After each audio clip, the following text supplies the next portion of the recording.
Hello and happy Sunday. So, I hope you're in the mood for a book haul video because you're about to get one. Um, so this week I went to the Salvation Army Thrift store and found a number of really interesting books and for incredibly low prices. The first thing I found is the beginnings of what promises to be a new Time Life book collection. And as you know, I like to collect Time Life books, and saw these three of this series called Lost Civilizations. And I remember the commercials on TV for these. And this is Echoes of Imperial Rome. And when you open the book, you get a map of the area in question, and you get some artifacts, and we get to, and you see all the other Time Life book series like True Crime. I have some of those. It's Library of Curious and Unusual Facts. I have almost all of those. There's, the Old West. I think I've shown you that just recently. So, if you're into history, this is just a wow. I mean, look at the photography in this. Let's zoom out a little bit.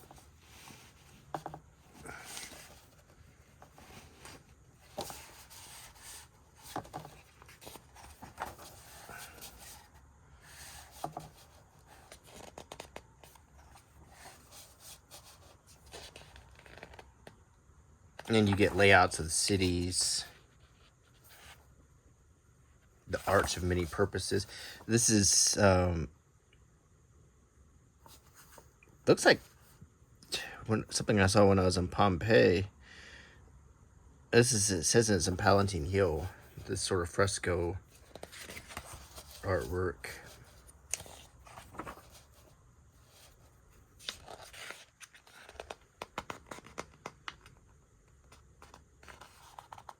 Some of the ruins. I've been to some of the ruins in Italy, Ostia Antica. I've of course been to Pompeii, and I've been to Roman ruins in other places like Athens and northern Western Europe. I've been to Roman ruins in Spain. I've been to Trajan's Forum, seen that.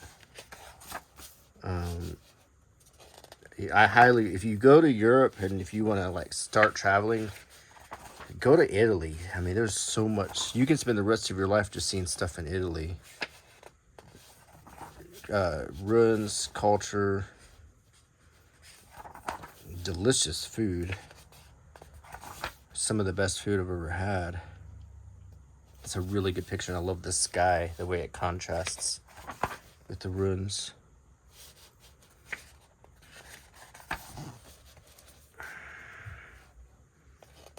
Hadrian made the famous Hadrian's Wall in England, and I've seen that. And there's a Roman fort in South Shields that I've been to.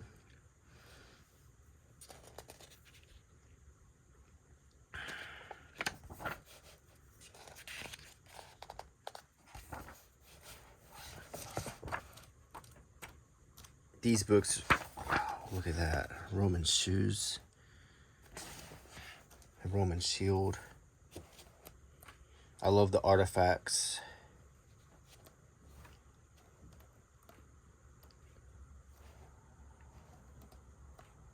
That's one thing I love about these Time Life books. Some remnants of bronze statues found underwater.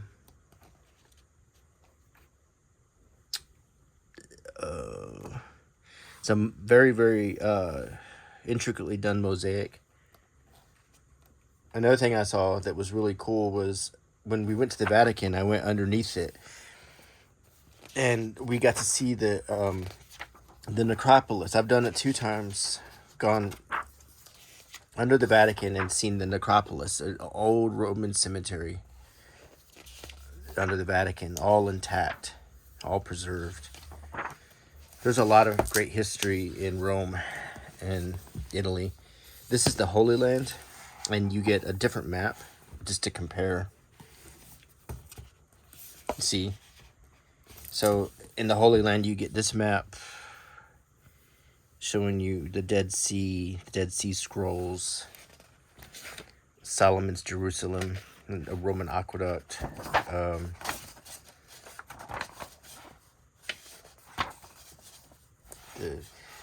the dry, austere mountains, and then Galilee, like green fields, the Dead Sea, very much full of salt, that you could float in it very easily. It has medicinal qualities.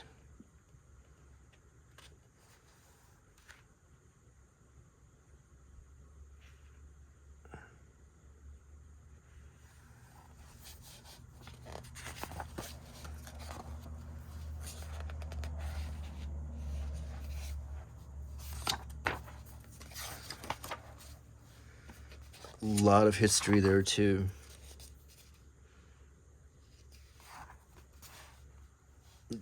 Dream Collides with Reality in the 19th Century Holy Land.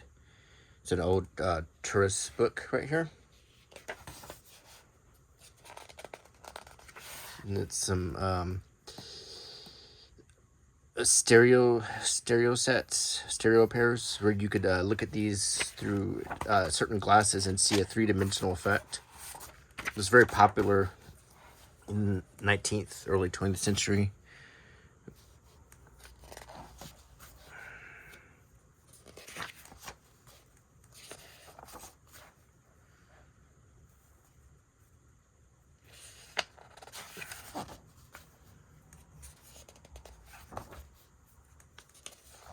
And the artwork of the Holy Land from the 19th century.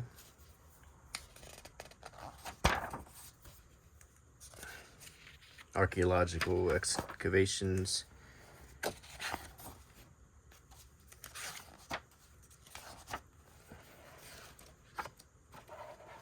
And we get the interior of some of these old ruins.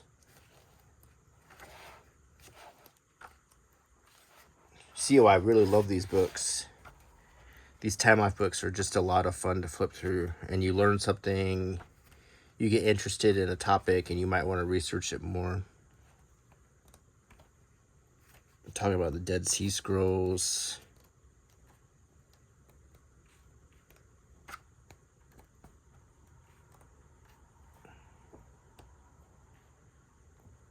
And at that Salvation Army bookstore, they had quite a few books about the Dead Sea Scrolls, and now I kind of regret not getting them. But I'm sure they'll still be there if I go back. And the Celts. And naturally, the Celts was in Western Europe. Gaul, which is now France. Iberia, which is Spain and Portugal. The Alps, and this is the Germanic parts. Etruria, Italy, of course, were originally Etruscans. England, Ireland, Scotland.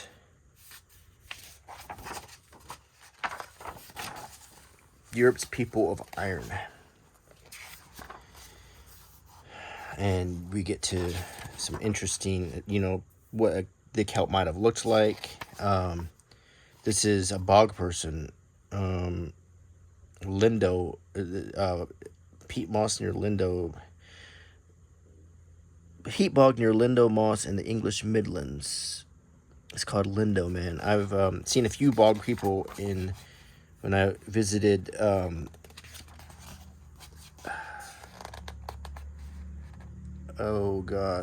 Copenhagen, and I saw some bog people they had in the museum there.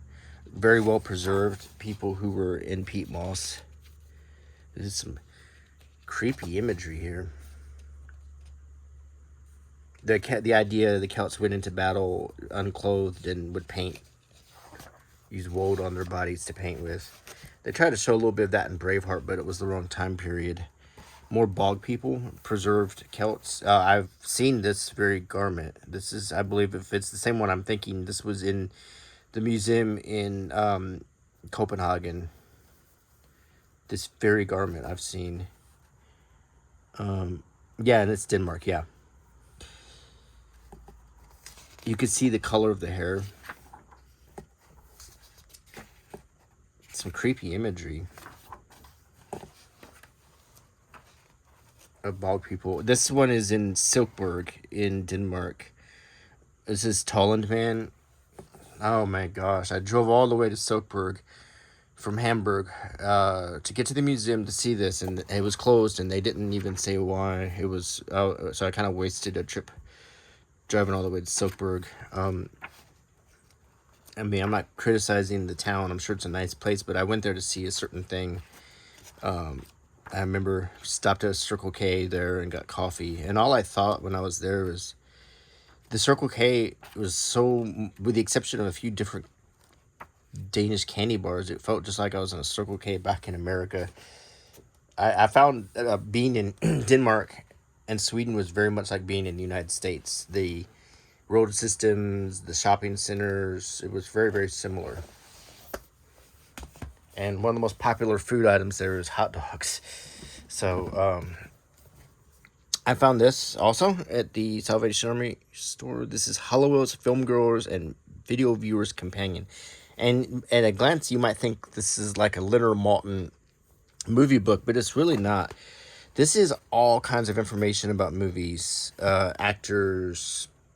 It has quizzes in it, and as you can see, incorporated into this book is the Film Goer's Book of Quotes and Hollowell's Movie Quiz. It's all put into this volume.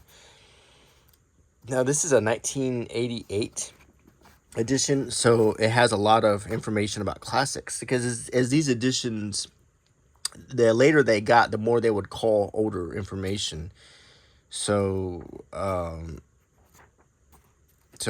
this is a good handy thing. Mary and I love to watch classic movies, so this is a good resource. And maybe, just to flip through it, you might get ideas of some classics to watch or whatever. I mean, we really enjoy, we went through a whole Alfred Hitchcock kick where we watched every Alfred Hitchcock movie. So I like books like this better than IMDb or whatever, because with a book you can flip through and discover things easier than on the internet. So I was really happy to get that. The next one I want to show you is a novel by Anne Perry, The Twisted Root. And among Anne Perry's other novels featuring investigator William Monk are The Silent Cry, Cain and His Brother, Defend and Betray, Weighed in the Balance, and most recently, A Breach of Promise. She also writes the popular novels featuring Thomas and Charlotte Pitt, including Bedford Square, Pentecost Alley, Trader's Gate, The Hyde Park Headsman, Highgate Rise, and Ashworth Hall, which was a main selection of the Book of the Month Club. Her grasp of Victorian character and conscience still astonishes, said the Cleveland Plain Dealer about the author. Hundreds of thousands of readers agree Anne Perry lives in Scotland. She just passed away a few days ago, actually. And she has an interesting history. Her real name was Juliet Home, and she was from New Zealand. And she actually was portrayed in the movie Heavenly Creatures by Kate Winslet. And if you've seen that movie, it was directed by Peter Jackson. This, as a young woman, Anne Perry, under a different name, actually helped her best friend murder her best friend's mother. And they were both, arrested and separated for the rest of their lives. Pauline, her best friend, her first name was Pauline. I can't remember her last name, but they were separated for the rest of their lives. It was after the movie that people discovered who Anne Perry was, and then she started having to sort of respond to that out of necessity, as she was getting hounded by people. And until her death, she was, basically saying that something bad happened in my past, and I don't like to talk about it. I know I did something wrong. I've come to terms with that, and she left it at that. But I think she was probably hounded. The thing is, though, I'm curious because I want to read one of her books and see uh, if it's as good a mystery. I've heard that she's a very talented mystery author. So this is copyright 1999. So I want to read it and see if it's something good. Maybe, I like Tony Hillerman. I like a lot of mystery writers. So maybe this will be something I'll like. But yeah, in all honesty, I got it because I knew who she was. And it is a bit of a morbid curiosity to see if this might be something I might like. The next thing I found at the store was this set of the Green Mile books. And they're a little on the brittle side, as you can see. The covers are a little brittle. So I think they're still readable. I mean, I paid 25 cents for these. I'm missing the first one. So I've got number 2, The Mouse on the Mile. Number 3, Coffee's Hands. Number 4, The Bad Death of Edouard Delacroix. Number 5, Night Journey. And number 6, Coffee on the Mile. So this apparent my wife told me that her and her family had read these when they came out, and she said they came out in these little small volumes like this. I'd never seen them until I saw them in the store, so I was excited to get them. I liked the movie a lot, so I thought that this might be an interesting thing to read, and if I could get the first one, that would be great. And I'm sure they're all bound into one volume, but I think it is interesting to get them all. The only thing that bothers me is they all have the title in yellow right here, except right here, volume 4. Little details like that, for some reason, drive me crazy. But and each one says to be continued. So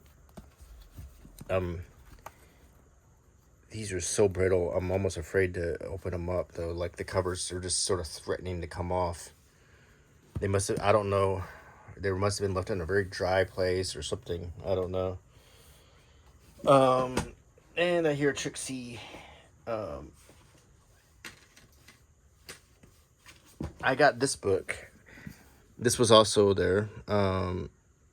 This is Beau Geste. And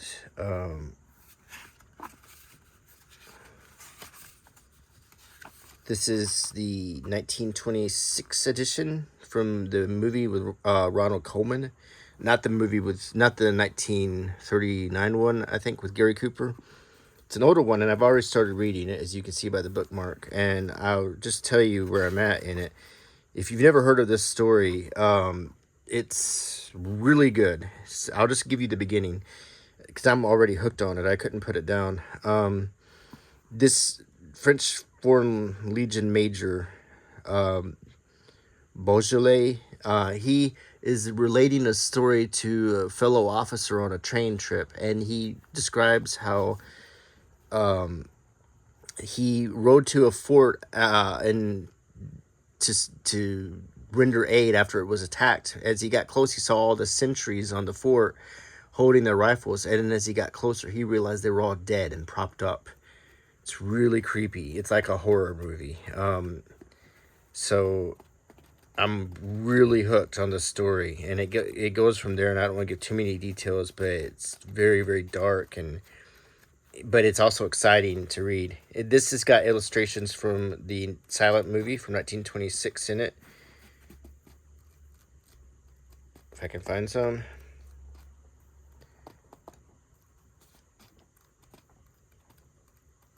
I was finding them all over the place when I was reading it earlier. Oh, here's one. So yeah, it's got pictures from the movie. It's really well bound.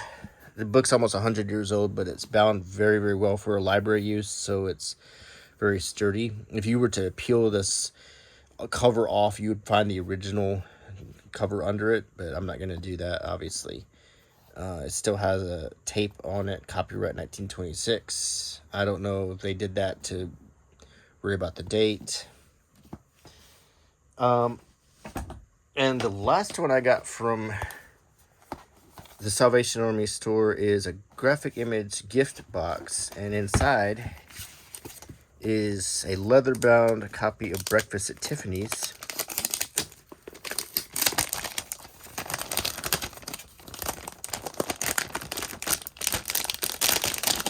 This is by Truman Capote.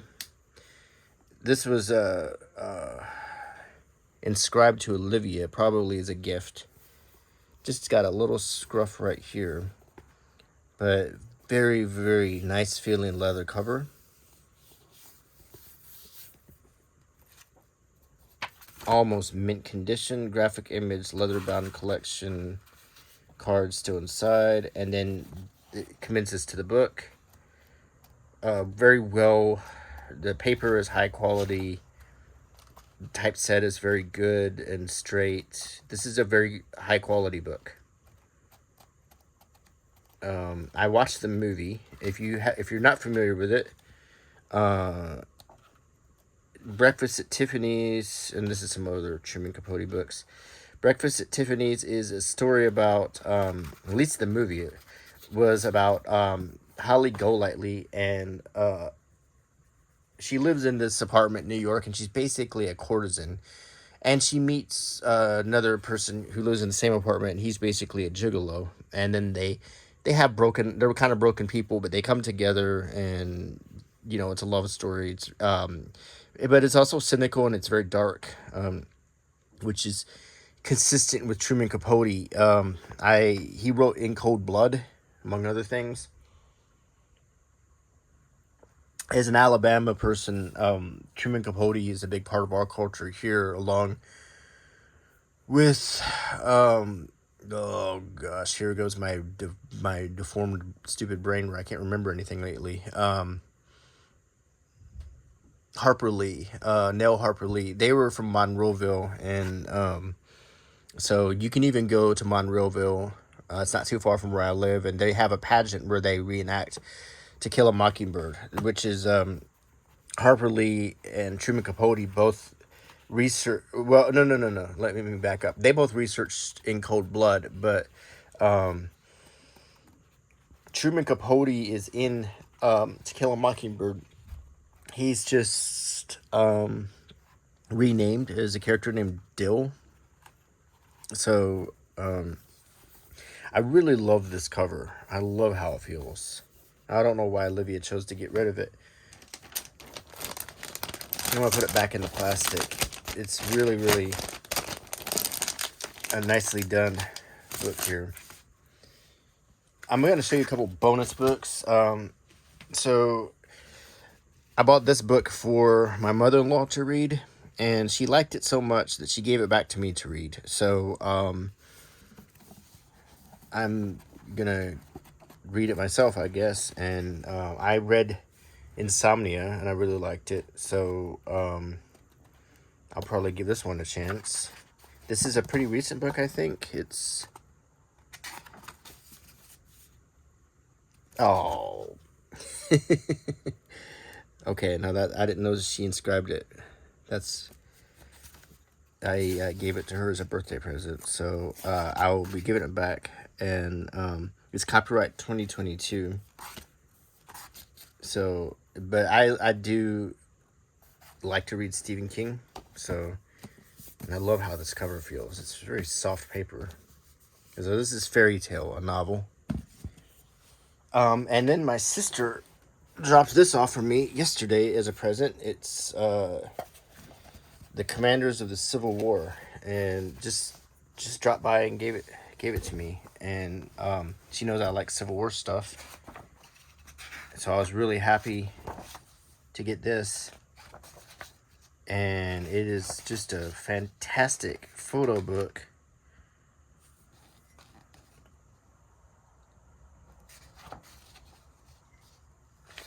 of and pictures, illustrations from the Civil War.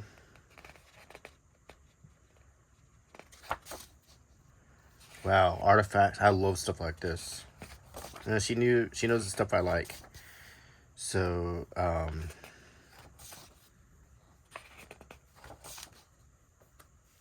mean, this is just wow, these photos are really, really in high definition. Lots of pictures of artifacts, hats, epaulets.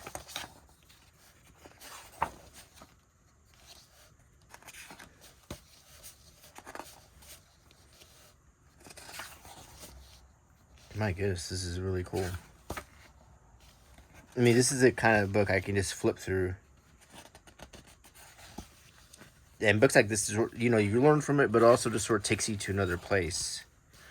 Like a traveling desk, like a camp, all the stuff. This would travel with them.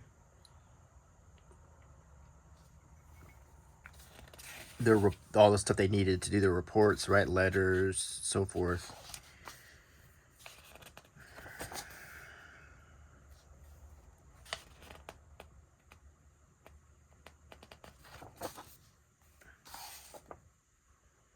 It's really cool.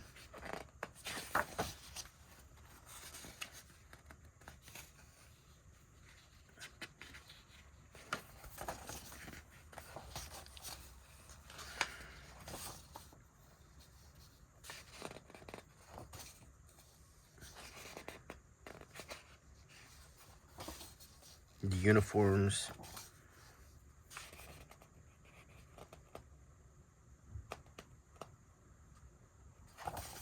The different revolvers. Look at that one. Wow. There's a Lamont revolver right there. It had a shotgun barrel in the bottom.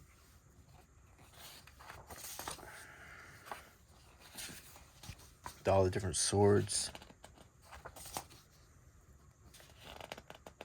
And I think the swords, even the way the handles were made, is signified what branch they were for, like a naval sword or an army sword and so forth. Like, you could tell by looking at them what type of sword they were. Just a lot of great pictures of artifacts. There's field medical kits, the amputation saws, bandages.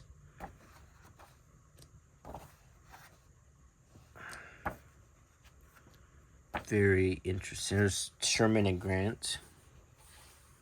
There's General Custer.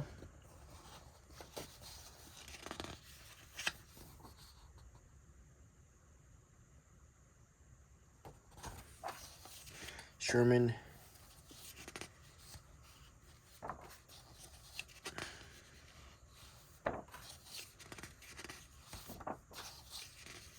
John Bell Hood. There's Stonewall Jackson, Robert E. Lee, and Jackson. I guess that's their last meeting. Littlefield Sheridan and his staff. Naval cannons. Ironclads. And I guess this would be, this is the artillery branch, so I guess as officers, tableware, naval ranks.